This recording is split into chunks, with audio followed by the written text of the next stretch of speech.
time is it? It's 11:30. Oh, all right. Come on in. Welcome to my frog crib. Let's get started.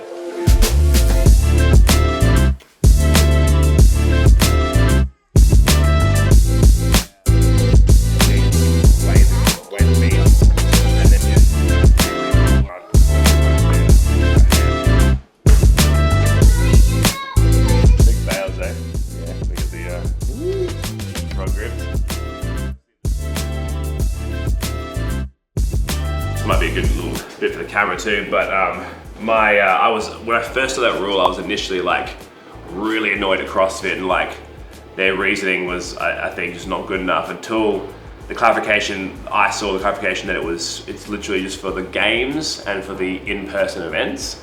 And so that's fair enough. Like if you're taking the top 1% of the athletes, the elite athletes, and you want to have like certain restrictions on them for the good of the test in your mind, that's fine. It's, it's their game, their rules.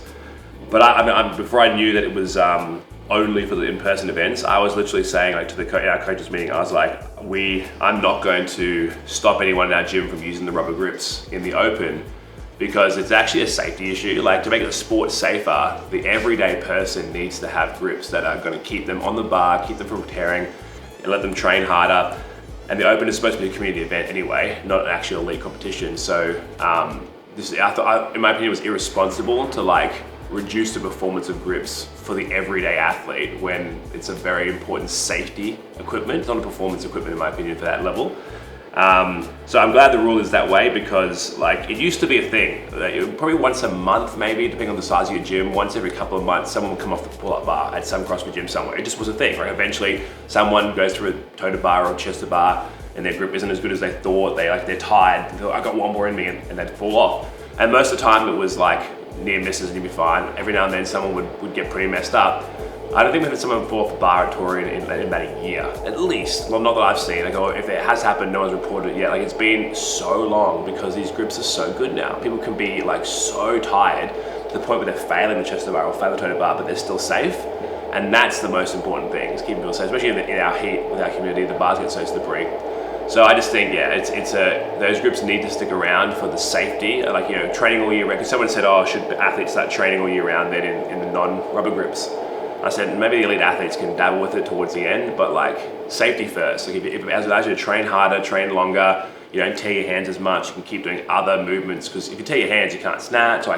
So it's just, there's no reason to change anything except, just go wear the base grips when it's time to do the in-person semis. Yeah. Done.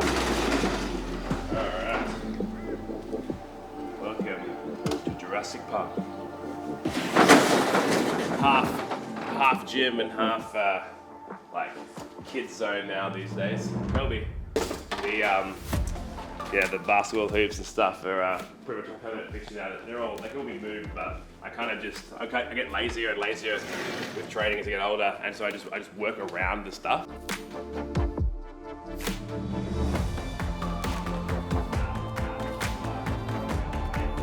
Yes, this is perhaps the greatest team in the existence of CrossFit. Me, Jay Crouch, and Bailey Martin, the Avengers for 2023.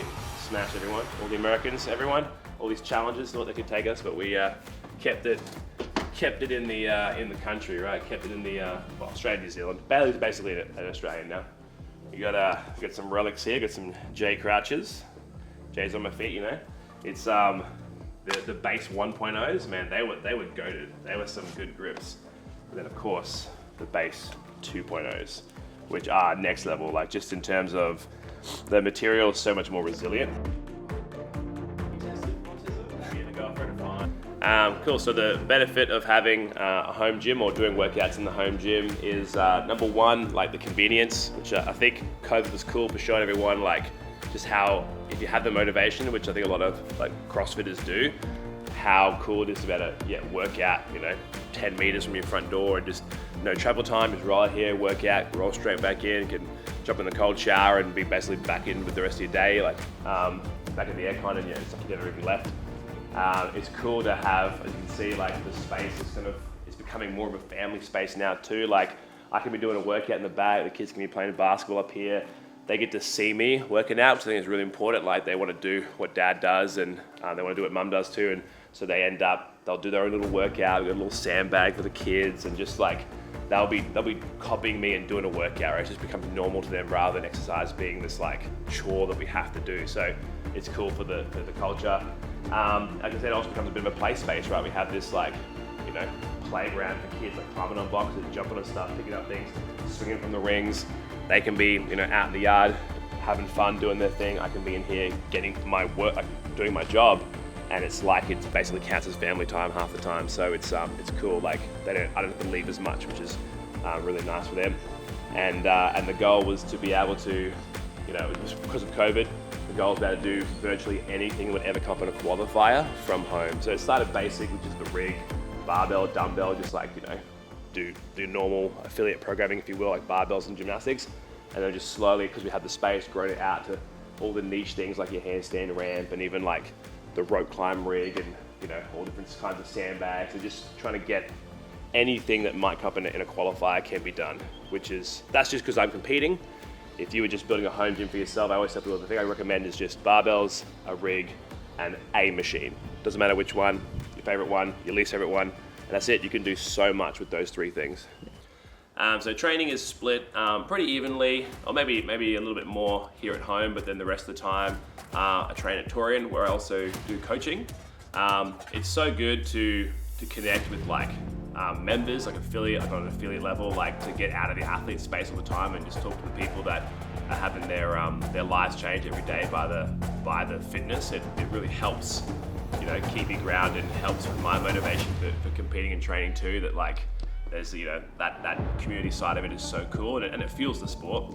And again, it just gets me out of the house. It just gives a break from this environment. Like it changes with the holiday, right? So then I'm not thinking or worrying about the kids. I'm in the workspace. I'm there to do my job and to do training. And so nice big facility, like more space in terms of like when I have to do like handstand walking or lunging and things like that I can do here, but it's really nice in the big gym, and there's people to train with there, which helps push you and give you a bit of that simulation of having to race someone, especially when so many different people at Torian, you know, members and athletes alike that have different strengths and weaknesses. So all of a sudden I'm, you know, someone who's good at handstand push-ups is giving me a run for my money on a workout that otherwise I would be very insulated doing it here, and that pushes me a bit harder. So yeah, it's really, really cool to have that change of environment, and it is an awesome environment at Torian, like just some really, really good people there, great facility.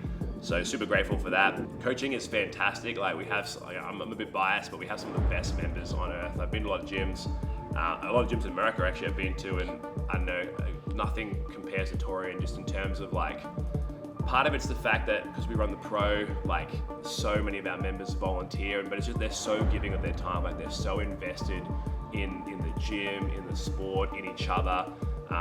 Like coaching is just such a privilege. Like it's not, you can't even call it work because everyone is just like, you're just hanging out with some of your best friends for an hour. I mean, the squad at Torian is like, we've got some of the literally world-class athletes at the gym. We've got, you know, Bailey, who's you know, in the top 10, or it definitely has potential to be a top 10 games athlete.